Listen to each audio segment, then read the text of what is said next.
வணக்கம். வாங்க இன்றைக்கி நம்ம ரொம்ப டேஸ்டியான ரொம்ப ஈஸியாக செய்யக்கூடிய கொத்தமல்லி புதினா சாதம் எப்படி செய்யறதுன்னு பார்க்கலாம். இப்போ மிக்சியில் ஒரு 6 பல் பூண்டு சேர்த்துக்கலாங்க. ஒரு 2 இன்ச்சு இஞ்சி துண்டு, 2 சிகப்பு மிளகாய், 2 தக்காளி பழம், ஒரு கைப்பிடி அளவுக்கு நல்லா கொத்தமல்லி தழை எடுத்துக்கலாம். ஒரு அரை கைப்பிடி அளவுக்கு புதினா தழை எடுத்துக்கலாங்க. கொத்தமல்லி அதிகமாக இருக்கணும், புதினா அதில் பாதி இருக்கலாம். இதெல்லாம் சேர்த்து நம்ம மிக்சியில் அரைச்சிட்டு வந்துடலாம். இப்போ நல்லா மைய அரைச்சி எடுத்துகிட்டு வந்தாச்சுங்க. இப்போ சாதம் தாளிச்சிடலாம். இப்போ ஸ்டவ்வில் ஒரு குக்கர் வச்சுருக்கேங்க. அதில் 3 டேபிள் ஸ்பூன் அளவுக்கு எண்ணெய் சேர்த்துக்கலாம். அதில் ஒரு அரை ஸ்பூன் அளவுக்கு சோம்பு,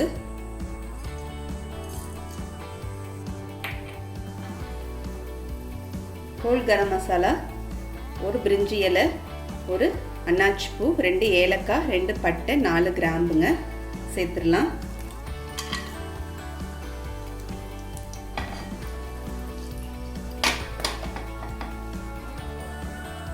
ஒரு பெரிய வெங்காயம் நல்லா பொடியாக கட் பண்ணி சேர்த்துக்கலாங்க. அது கூடவே 2 பச்சை மிளகாய் சேர்த்துக்கலாம்.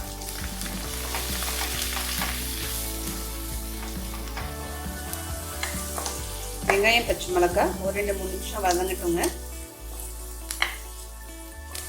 இப்போ 1/4 கப் அளவுக்கு கேரட், ஒரு 1/4 கப் அளவுக்கு பச்சை பட்டாணிங்க, ஒரு 1/4 கப் அளவுக்கு உருளைக்கிழங்கு. இது கூடவே நம்ம அரைச்சி வச்சிருக்கிற புதினா தழை பேஸ்ட்டை சேர்த்துக்கலாங்க. இப்போ நம்ம புதினா கொத்தமல்லி தழையுடைய பேஸ்ட்டு சேர்த்துட்டு ஒரு 2-3 நிமிஷம் வதக்கிக்கலாங்க. இப்போ அது கூட 1/2 டீஸ்பூன் தனியா பொடி சேர்த்துக்கலாம். ஒரு 1/4 டீஸ்பூன் அளவுக்கு கரம் மசாலா சேர்த்துக்கலாங்க. இதையும் சேர்த்து நல்லா வதக்கிக்கலாம். எல்லாத்துடையும் பச்சை வாசனை போகிற அளவுக்கு நம்ம வதக்கிக்கலாம். இப்போ ஒரு ஸ்பூன் அளவுக்கு நம்ம நெய் சேர்த்துக்கலாங்க.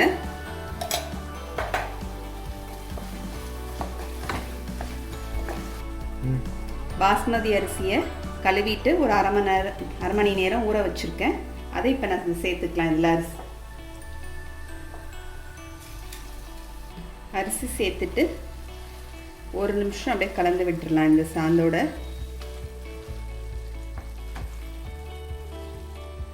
இப்போ நான் இந்த டம்ளரால் அளவு எடுத்துருந்தேங்க. ஒரு டம்ளர் அரிசி எடுத்திருந்தேன். 250 கிராம், 1/4 கிலோ அரிசி. இப்போ இதால் தண்ணி சேர்த்துக்கலாம். ஒரு 1.25 அளவுக்கு நம்ம தண்ணி சேர்த்துக்கலாம்.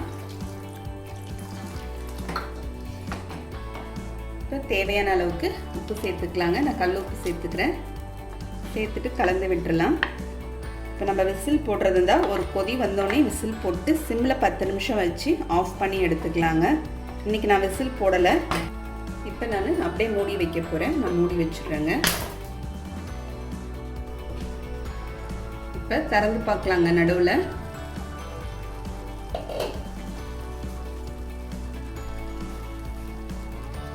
இப்போ ஒரு கலந்து விட்டுட்டு நம்ம மூடி சிம்மில் வச்சிடலாம்.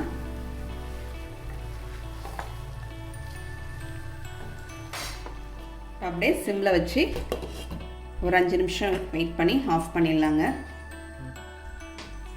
இப்போ 5 நிமிஷம் ஆயிடுச்சுங்க.